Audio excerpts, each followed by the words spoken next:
మకర రాశి వారికి ఈ వారం అంత అనుకూలంగా లేదు. అష్టమంలో కుజకేతువులు ఉన్నారు.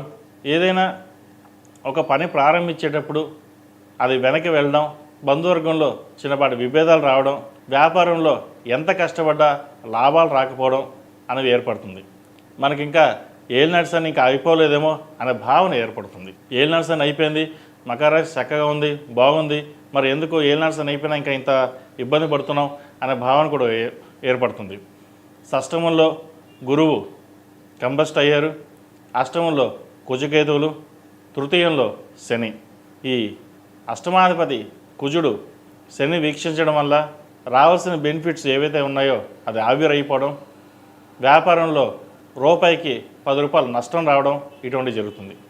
అదేవిధంగా ఉద్యోగంలో మారాలనుకునే వారు కొంతకాలం వేచి ఉండడం చెప్పదగిన సూచన.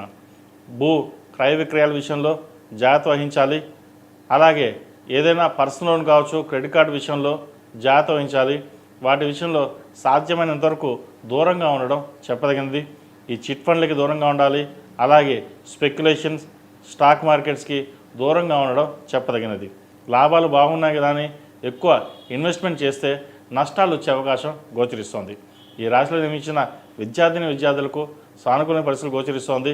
చక్కగా విద్య మీద అవగాహన పెరుగుతుంది, మంచి రాణించగలుగుతారు. ప్రభుత్వపరమైన ఉద్యోగం కోసం ప్రయత్నిస్తున్న వారికి, రాత పరీక్ష రాస్తున్న వారికి ఈ వారం అనుకూలంగా ఉంది. ఉద్యోగ ప్రయత్నాలు ముమ్మరం చేయండి. విదేశాలకు వెళ్ళి చదువుకోవాలనుకున్న వారికి, వైద్య వృత్తులు ఉన్న వారికి, సాఫ్ట్వేర్ రంగంలో ఉన్న వారికి, అలాగే సినిమా రంగానికి సంబంధించిన రంగం వారికి అనుకూలంగా ఉంటుంది. టెక్నీషియన్స్కి బాగుంది. ఎప్పుడో ఏదో జరుగుతుందని చెప్పేసి చదువుని వాయిదా వేయడం, ఒక జాబ్ వచ్చింది కదా జాయిన్ అయిపోవడం అని కాకుండా చదువు మీద శ్రద్ధ పెట్టి పై చదువులు చదవడానికి ప్రయత్నం చేయండి. అవసరానికి మించి ఖర్చులు చేయకుండా ఉండడం, చెడు సావాసాలకు దూరంగా ఉండడం చెప్పదగిన సూచన. ఈ రాశిలో నిర్మించిన స్త్రీలకు ఈ వారం సానుకూల పరిస్థితులు గోచరిస్తోంది. ఇంటా బయట చెప్పుకోదగిన స్థాయిలో ఇబ్బందులు ఉండవు. అయితే ఆరోగ్యం పట్ల మటుకి కాస్త జాగ్రత్త తీసుకోవాలి. వివాహాది శుభకార్యాల విషయంలో కొన్ని జాగ్రత్తలు తీసుకోవాలి. చేదాకా వచ్చిన సంబంధం చేజారిపోతుంది, అయినా పర్వాలేదు, మంచి సంబంధమే ఈ వారంలో కుదిరే పరిస్థితి గోచరిస్తోంది. ఈ రాశివారు ప్రతిరోజు ప్రతినిత్యం సుబ్రహ్మణ్య అష్టకం పఠించడం, సుబ్రహ్మణ్య పాశుపత హోమం చేయించడం చెప్పదగిన సూచన. ఈ రాశిలో జన్మించిన వారికి కలిసి వచ్చే సంఖ్య 4, కలిసి వచ్చే రంగు లైట్ ఎల్లో. ఏదైనా పని మీద బయటకు వెళ్ళేటప్పుడు సోమవారం కానీ శనివారం కానీ వెళ్ళండి, మంచి ఫలితాలు సంప్రాప్తిస్తాయి.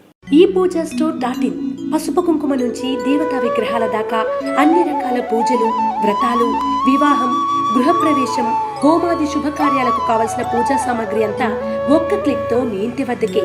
నేడే ఆర్డర్ చేయండి మీ ఈ పూజా స్టోర్.in లో. One stop for all puja needs.